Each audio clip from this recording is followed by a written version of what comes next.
Hi guys! It's me, Malene, and welcome to my channel. And for today's video, ayan, magre-reaction video ako sa isa sa mga viral na video ngayon. Mga Marites, ready na ba kayo? Mag-aala Marites tayo today. So, ayun na nga guys, na-feature to siya sa Jessica Soho, na magkaiba yung kulay yung mata niya. Ang ganda-ganda pa naman ito ni ate girl.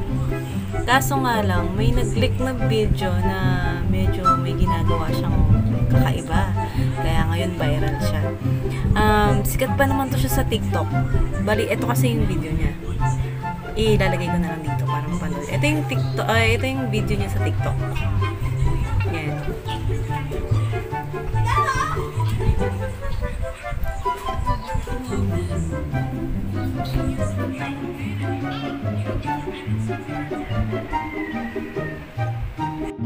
So, ito na nga yung video. Lagda lang siya.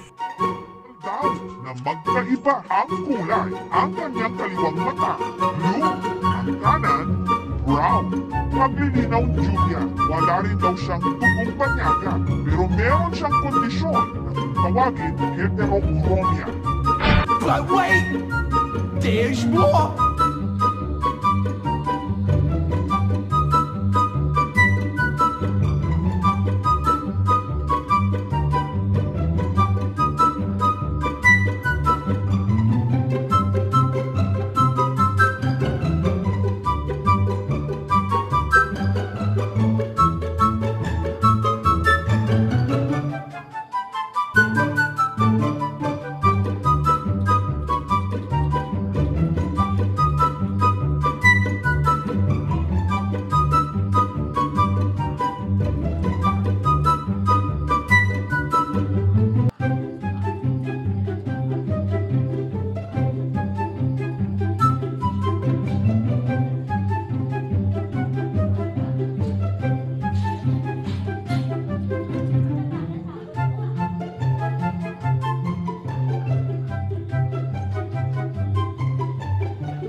makasuhan tayo kayo.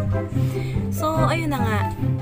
Advice ko lang sa mga girls out there na kasi okay lang na mag-viral eh. Maganda nga na mag-viral. Yun nga lang, huwag yung sa ganong aspect, diba? Hindi na nakakalungkot naman isipin na babae ka tapos mababiral ka as a ganun way, diba? So, sigurado stress na yun si ate girl. Pero hindi rin natin sure kung siya talaga yun. Baka naman kasi ka-lookalike lang talaga. Malay natin nag-contact lens to, diba? So, yan, wag judgmental. Pero ayun na nga, diba? Wag din natin husgahan yung tao. Siguro sinend niya yun sa taong feeling niya pagkakatiwalaan niya or ganun. Tapos ngayon nga pinagdalan. So, wag din natin i-judge yung bata. Kawawa naman. Feeling ko naman kasi karelasyon niya or boyfriend niya yung pinagsenda niya ng video na yun. Kasi kung hindi ka ganun katiwala as a girl, no? Hindi ka magsisend na ganun ng video ganun. Kasi may kulay! Grabe! Labas na labas ang lahat-lahat. Diba? So, siguro nagkaroon sila ng alitan or may sama ng loob sa kanya yung tao. Kaya ikinalat na nila. Or, dahil baka sikat na siya at na-feature siya sa kung saan-saang kagaya ng Jessica Soho, ganyan. Gusto siyang, alam mo yun, i-downgrade yung bumaba yung tingin ng mga tao sa kanya. Gustong ipahiya siya, ganun siguro. Pero feeling ko naman dun sa video, parang bata pa kasi siya dun. Parang ang payat niya pa dun. Hindi, ngayon kasi glow up na talaga siya. Ang ganda-ganda niya. So, siguro noon pa yung video, tapos naikalat na lang lately. Kasi nga, yun, sumikat na na-feature, ganyan. Siguro mga inggit, ay yung mga marites, ha? Yung mga inggitera. Mga na-inggit, ayan. Kaya siguro, ayun, kumalat yung video niya. So, mga girls, ingat-ingat. Much better wag gumawa ng ganung video at wag magsisend ng ganung video para safe, diba? And that's all. Kung sino ka mang tao ka na nagkalat ng video na yan, and -10 ka sa langit, yung bad mo. And ano pa ba? Ayun lang. Mga girls, ingat. Kasi nga, ayan, kagaya niya, damage control ko, ang dami na nakapanood at napaka-viral niya ngayon. So, that's it for today, mga marites, guys. Babos! Please, don't forget to like and subscribe to my channel. Ayan, para naman notify ka sa mga susunod na chismis na ating gagawin. Ayan, magiging marites online na lang tayo. Baka sakali, diba? So, that's it for today, guys. Babush!